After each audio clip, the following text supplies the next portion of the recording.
साथियों, कुछ अवसर विलक्षण होते हैं, चमत्कारिक होते हैं और ऐसा ही सुअवसर आ रहा है 8 दिसंबर 2023 को। एकादशी का ये अवसर है और यदि आप भी इच्छा रखते हैं संतान प्राप्ति की, सब प्रकार के प्रयोग करके केवल आपको आज तक निराशा ही मिली है, इस अनुष्ठान में आपको शामिल जरूर होना चाहिए।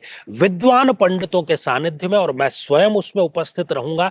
आपके निमित्त संतान प्राप्ति का महाअनुष्ठान किया जाएगा। कुंडली में कोई भी दोष क्यों ना हो, पितृदोष हो, मंगली दोष हो, वैधव्य दोष हो, निसंतानता दोष हो, इस एकादशी पर यह महाअनुष्ठान आपकी गोद भर करके ही दम लेगा। ऐसा विलक्षण ये दिन है, ऐसा विलक्षण ये प्रयोग है, जरूर इसमें शामिल होइए। साथियों, कन्या लग्न की इस जन्म पत्रिका में यदि 3 मारक ग्रहों में से कोई भी एक या अधिक इस पंचम भाव में विराजमान हो जाए, चाहे फिर वो मंगल देव हो या फिर वो चंद्रदेव हो या फिर वो सूर्य देव हो, तो इनकी दशा अंतरदशा में इस जातक या जातिका को संतान प्राप्त करने में जरूरत से ज्यादा डिले जरूर हो जाता है। परंतु उम्मीद का दामन आप मत छोड़िएगा। यदि शनिदेव इस जन्म पत्रिका में अच्छी स्थिति में है, क्योंकि वो पंचमेश है, वो इन तीनों पर भारी पड़ने का कार्य करेंगे। सर्वश्रेष्ठ तो यही रहेगा यदि शनिदेव स्वयं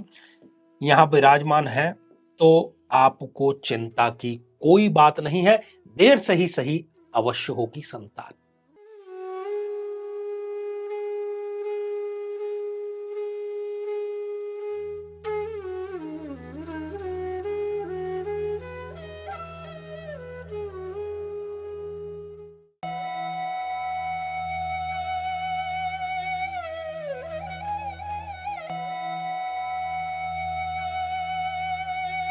तो मेरे बहुत ही प्रिय और बेहद सम्मानित साथियों, हृदय की असीम गहराइयों से अभिनंदन, बहुत बहुत हार्दिक स्वागत।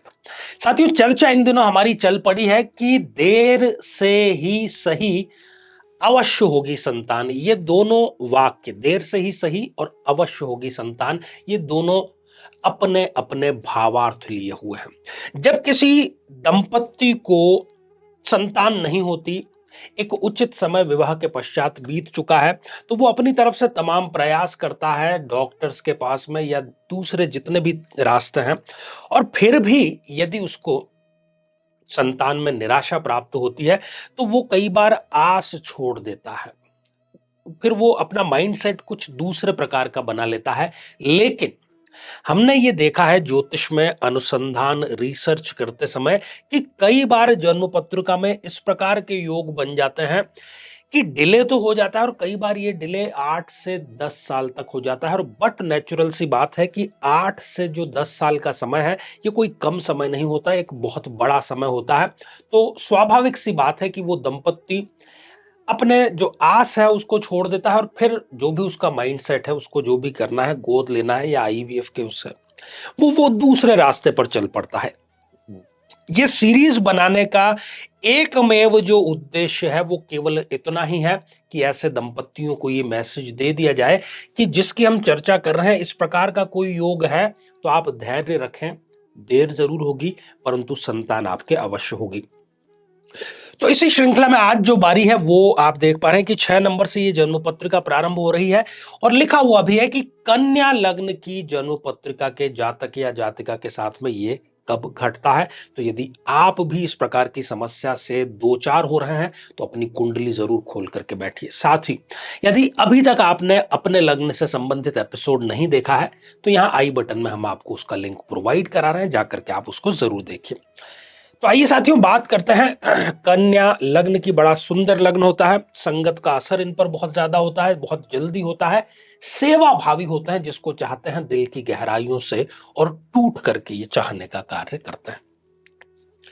साथियों, ये जो पंचम भाव है, जहां से हम ये निर्णय लेते हैं कि संतान कब होगी, संतान कैसी होगी, यदि ये भाव दूषित हो जाए तो संतान में डिले होगा। यह है इसका पहला या प्रथम पक्ष, क्योंकि समस्या के बारे में हम पहले चर्चा कर रहे हैं। तो वो कब कब ऐसा हो जाएगा? सबसे पहली स्थिति, यदि मंगल देव इस जन्म पत्रिका में यहां पर विराजमान हो जाए। अब कई महाशय हैं जो ज्योतिष का थोड़ा कम नॉलेज रखते हैं कि यहां तो मंगल देव उच्च राशि के हो गए, परंतु ये किसी कार्य की नहीं है यहां पर उच्च राशि। क्यों नहीं है? क्योंकि मंगल देव इस जन्म पत्रिका में एक प्रबलतम मारक ग्रह है, तृतीयेश है और अष्टम भाव के लॉर्ड है, इसलिए वो अच्छा रिजल्ट नहीं प्रदान करेंगे। शत्रु है और भी शक्तिशाली हो गया, उच्च पद पर चला गया, क्या करेगा वो? आपका ज्यादा दुश्मनी निभाएगा। तो इस स्थिति में संतान में तो डिले होगी ही, रक्त संबंधी व्याधियां होगी, जो हार्मोनल डिसबैलेंस है वो यहां पर होगा। और दूसरी चीज आप देखिए कि यहां से ये चौथी दृष्टि से अष्टम भाव को देख रहे हैं। कन्या की यदि जन्म पत्रिका है तो ससुराल पक्ष उसको निरंतर मृत्यु तुल्य कष्ट जरूर देता है। यहां बैठकर ने मंगल देव अपनी सप्तम दृष्टि से इस एकादश भाव को देख रहे हैं, तो विवाह के पश्चात हो सकता है इनको नौकरी छोड़नी पड़ जाए। यदि पुरुष की जन्म पत्रिका है तो अगर उसने कुंडली ठीक से नहीं मिलाई है तो विवाह के पश्चात उसकी जो आय है वो डाउन हो जाती है। आठवीं दृष्टि यहां पर डाली इस व्यय भाव पर, तो यहां बैठ करके जो मंगल देव है वो खर्चे इतने अधिक करेंगे कि जितना भी रुपया व्यक्ति कमाता है वो कहां गायब हो जाता है उसको खुद पता नहीं चलता। तो ये मंगल की स्थिति। अब बात करते हैं हम इस कुंडली के दूसरे मारक ग्रह चंद्रमा की स्थितियों को लेकर के। यदि चंद्रदेव यहां पर विराजमान हो जाएं, चंद्रदेव भी एक मारक ग्रह है, तो चंद्रदेव यहां पर बैठ करके अपनी शत्रु की राशि में बैठ करके वो निःसंतानता इस जातक या जातिका को जरूर देंगे। पुरुष है तो वो शुक्राणुओं की कमी से जूझता है, स्त्री है तो वो कहीं ना कहीं गर्भाशय की रसौली या उसमें किसी प्रकार का जो विकार है या मासिक धर्म की जो अनियमितता है या पीसीओडी है वो समस्या यहां पर देता है। साथियों, तीसरी जो स्थिति है वो तीसरे मारक ग्रह सूर्य देव से संबंधित है। यदि सूर्य देव यहां पर विराजमान हो जाए, मारक है, यहां पर आकर के विराजमान हुए हैं, निःसंतानता ये देंगे ही देंगे, कॉन्फिडेंस में कमी ये देंगे ही देंगे, प्रेम संबंधों को ये खराब करेंगे ही, और शेयर सट्टा इस सब मार्केट में भी ये इनका जो रुपया है वो खत्म करने का कार्य करेंगे। सरकार में ये कार्यरत यदि हैं तो वहां पर भी झूठे आरोप इन पर स्पष्ट रूप से लगते हुए नजर आ जाते हैं। सूर्य यहां बैठ करके जो सप्तम दृष्टि इस आय भाव पर डालेगा तो ये किसी न किसी फील्ड के विशेषज्ञ जरूर होंगे, लेकिन उस विशेषज्ञता को ये भुना नहीं पाएंगे। तो ये तो चर्चा हो गई पहली समस्या के ऊपर। लेकिन वो कहता है ना कि 100 सोनार की और 1 लोहार की।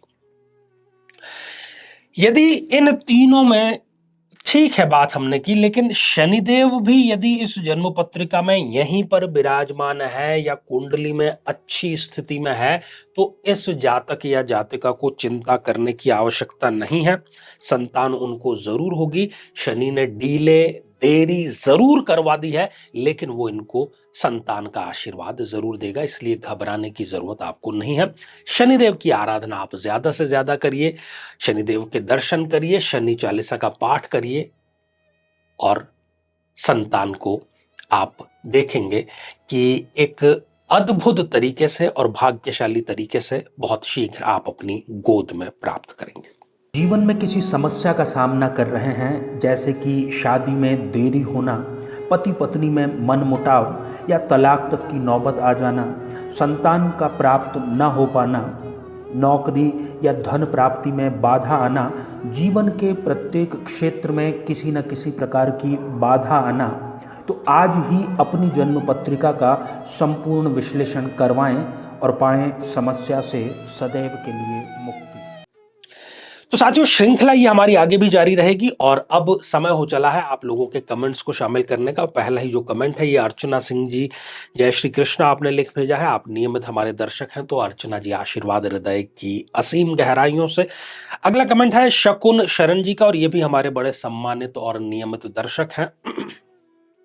Most respected Acharya ji, every single word is resonates. In other words the prediction is more than I like 1,00,000%, 1,00,000% की आप बात कर रहे हैं। Accurate, thanks from the depth of my heart, except my humble and heartious regards, blessed me forever. तो शकुन जी, बड़े सुंदर इस कमेंट के लिए आप धन्यवाद के पात्र हैं, साधुवाद के पात्र हैं, ढेर सारी आपको शुभकामनाएं। अगला कमेंट एम मिश्रा जी ने लिख भेजा है, पंडित जी मैं मेष लग्न से हूं और राहु विराजमान है, क्या करें ताकि संतान जल्दी हो सके। आप मेष लग्न की जन्म पत्रिका की बात कर रहे हैं, तो मेष लग्न की जन्म पत्रिका में यदि पंचम भाव की आप बात कर रहे हैं, आइए देखते हैं, हम प्रयास करते हैं। मेष लग्न की यहाँ पर इस जन्म पत्रिका का हमने चयन कर लिया, तो इसकी मिश्रा जी बात कर रहे हैं, कह रहे हैं कि इस पंचम भाव में आपके जो है वो राहु देव विराजमान है। तो आपने श्रृंखला हमारी जरूर देखी होगी। इस स्थिति में भी ये निःसंतानता जो है वो जरूर प्रदान करता है, लेकिन समस्या है तो समाधान भी है। जिसने दी है परेशानी वही करेगा मेहरबानी। तो आप सूर्य की उपासना अधिक से अधिक करें और अपने संतान जो है और अपने पिता बनने का जो सपना है, दोनों ही आप पूर्ण जरूर करें। ढेर सारी आपको शुभकामनाएं। तो साथियों, आज के लिए केवल इतना ही, और इसी मंगल कामना के साथ में कि आप सभी स्वस्थ, समृद्ध और शांतिपूर्वक जीवन व्यतीत करें। नमस्कार।